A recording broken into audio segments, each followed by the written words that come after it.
Bine v-am găsit la o nouă prezentare din seria dedicată femeilor laureate ale Premiului Nobel. Astăzi vorbim despre Emily Green Balch, distinsă cu Premiul Nobel pentru Pace. S-a născut la 8 ianuarie 1867 într-o familie înstărită de Yankee, într-un cartier din orașul Boston, Statele Unite ale Americii, tatăl ei fiind un avocat de succes. A urmat cursurile colegiului Bryn Mawr din 1886 până în 1889, unde a studiat economia, făcând parte din prima promoție a colegiului. După ce a petrecut un an studiind singură sociologia, a primit o bursă europeană prin intermediul colegiului și s-a mutat la Paris, studiind la Sorbona politicile de reducere a sărăciei și publicând studiul Asistența publică a săracilor în Franța în 1893. Apoi a studiat la Universitatea Harvard, Universitatea din Chicago și Universitatea din Berlin. În 1896 și-a început cariera didactică la Colegiul Wesley, devenind în 1913 profesor de economie politică și științe politice și sociale. Între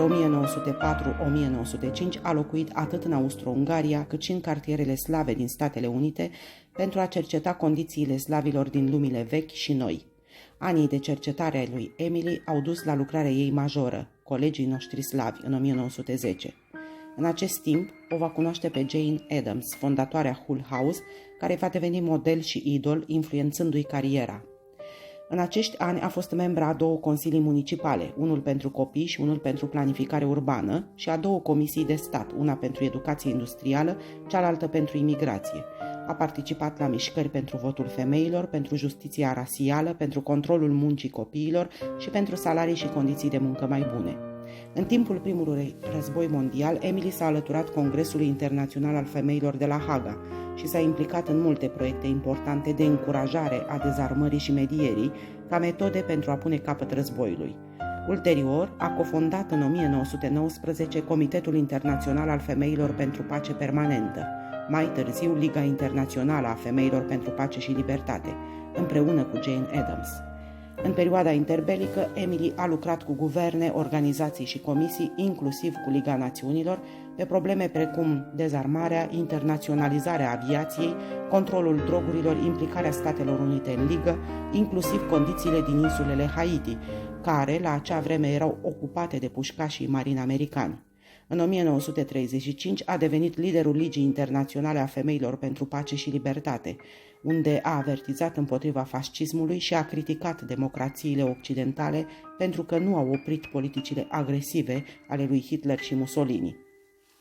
Cu toate acestea, în timpul celui de-al doilea război mondial, când s-a confruntat cu nazismul și fascismul, Emily și-a revizuit poziția față de pacifism și s-a concentrat pe apărarea drepturilor fundamentale ale omului. Ea a continuat să dezvolte noi strategii pentru pace care au inclus pacea prin internaționalizare, ideea de a împărtăși resurse între națiuni, cum ar fi căile navigabile majore sau anumite zone geografice, de exemplu regiunile polare.